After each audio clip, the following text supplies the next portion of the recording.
distinguished senators and members of this very, very important committee,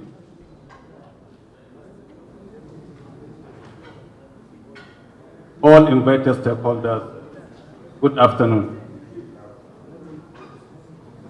May I, on behalf of the Oil and Gas Free Zones Authority, appreciate this very distinguished Senate Committee on Downstream Petroleum Sector for the initiative to convene a strategic retreat, which among many highly commendable objectives aims to develop practical working recommendations that ensure regulatory clarity, operational harmony, and consumer protection.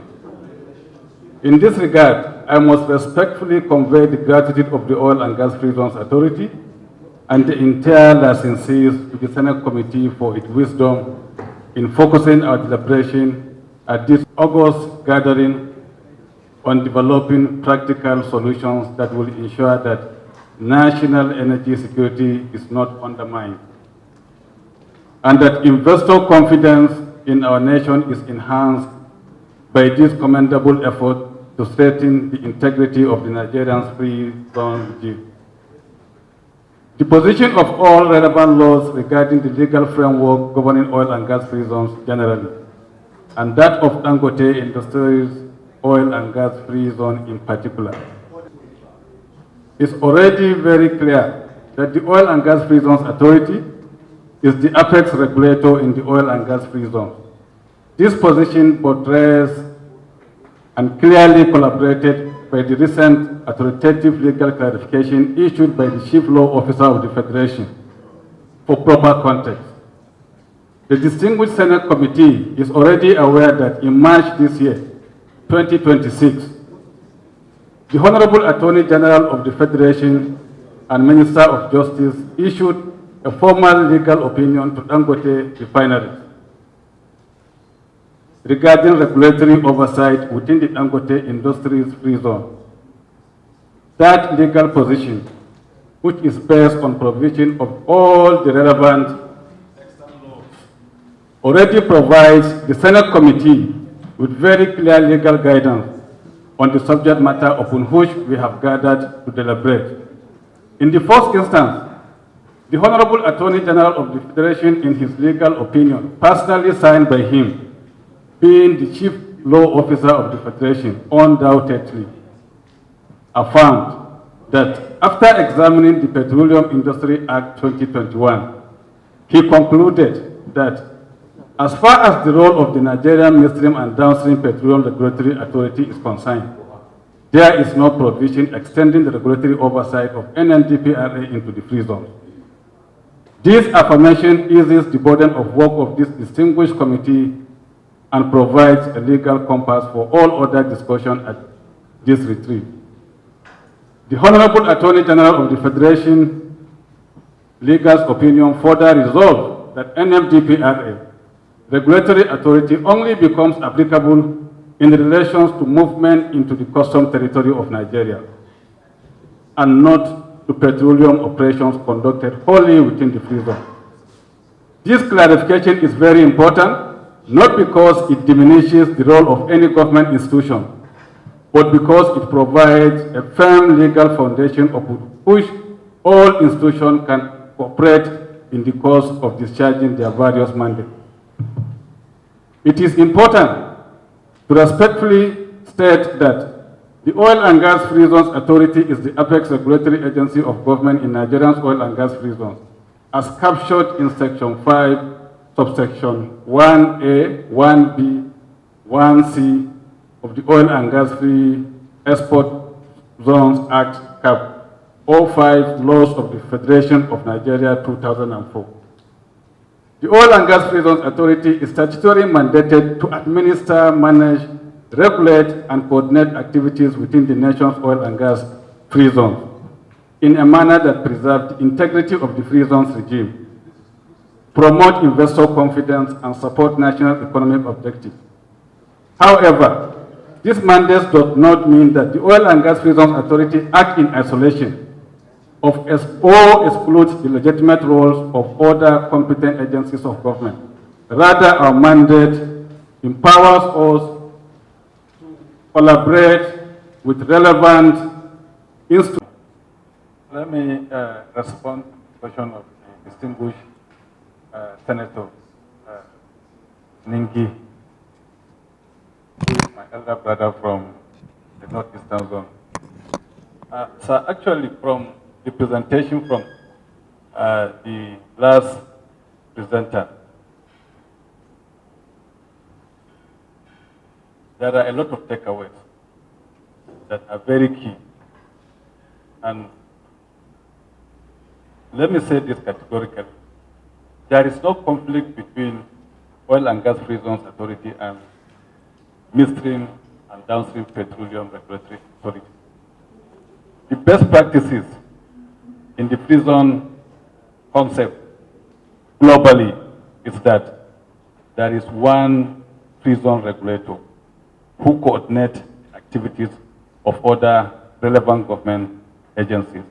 Just like the customs mentioned, that the free zone area is technically not part of Nigeria, and that we work collaboratively with the sister agencies. The one-stop shop means that any agency of government that have anything to do within the free zone, they will come through the regulator of the free zone. And our mandate is clear: to regulate, administer, manage, develop, license, and grant permits to all investors within the oil and gas free zone. Now, we are discussing the issue of Dangote, importing feedstock into the free zone. Dangote is not importing feedstock into Nigeria. It's importing feedstock into free zone. The importation of feedstock is to refine his product. So when we create bottlenecks, it means there are going to be production stoppages. And if there are production stoppages, the refinery will be affected. And if it is affected, Nigeria will be affected, and other communities, countries that benefit from us will be affected. Now, if we make the importation of feedstock into the free zone easy, some is just in the world. We have one regulator of other federal government agencies, and it's global. It's global. My comment is not attached to the oil and gas free zones, but I'm speaking as a Nigerian. I have listened to my elder brother from the NMDPRA. I have affection for that particular agency. I am a very good friend of NMDPRA. And everything I will do humanly possible to support the operations of NMDPRA, that I assure you I can do. But to be honest, I really appreciate our distinguished leaders and our senators. With them, I am optimistic that this country will say our tomorrow is better than our today. Sirs, I don't know what to say, but I was more than impressed with your naturalistic approach on this issue, because all of you that spoke, you spoke about national interest. One thing that is clear is that as agency of government, we should consider national interest before any other thing. One, period to the concept of the special economic zones, we don't have a functional and efficient refinery in Nigeria. Dangote himself made his investment because of this concept of free zone, with all the incentives. Today is the only refinery that we have that is functional. Imagine we don't have Dangote refinery during this Iran crisis. What will happen to us in terms of energy security in this country?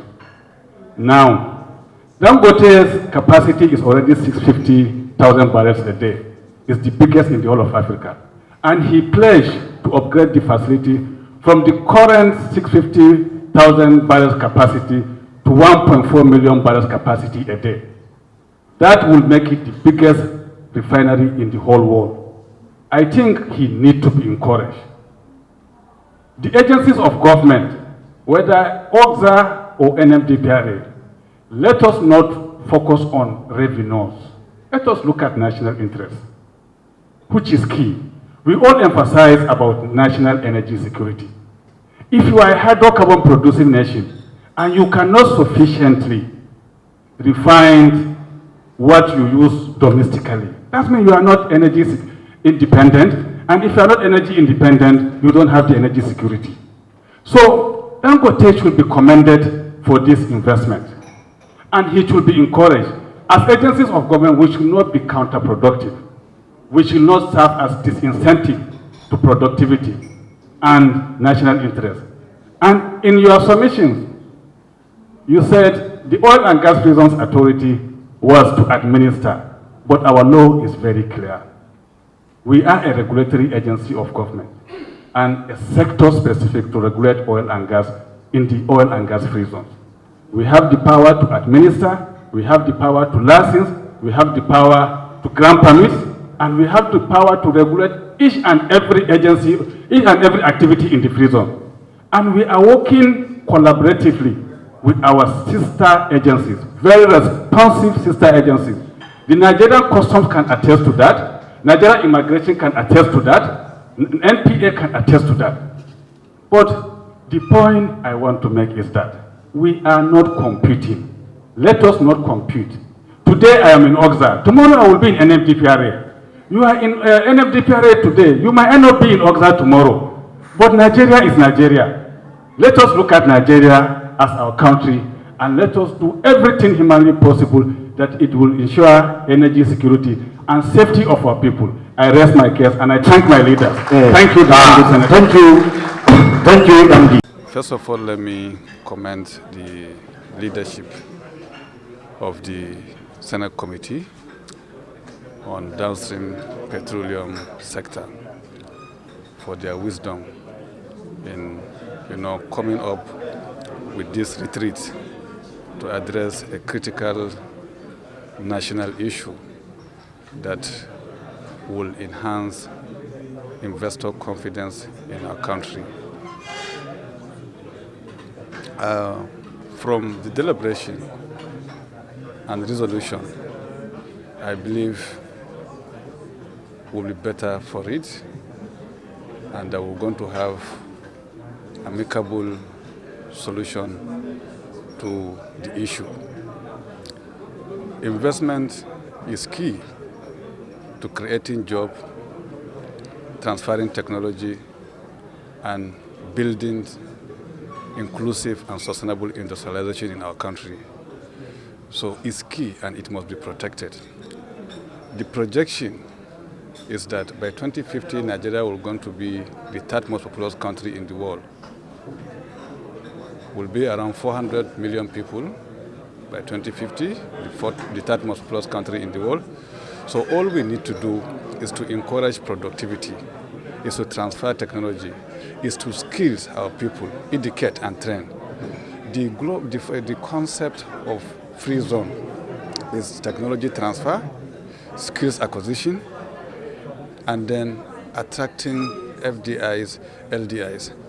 And I must commend the founder and president of Dangote Groups, who has shown faith to invest in Nigeria.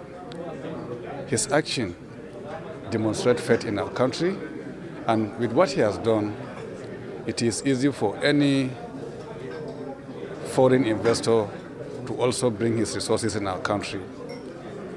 We can see the renewed hope agenda of our dear President Bola Ahmed Tinubu, in terms of supporting investment and eliminating all bottlenecks is working. And that's why we have investors keying to put in their resources in Nigeria.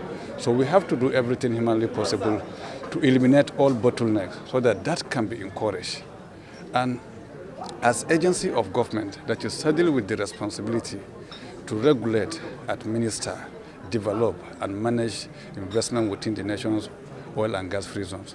We will do everything humanly possible to make investments more attractive to the oil and gas free zones and the entire Nigerian territory. Thank you and God bless.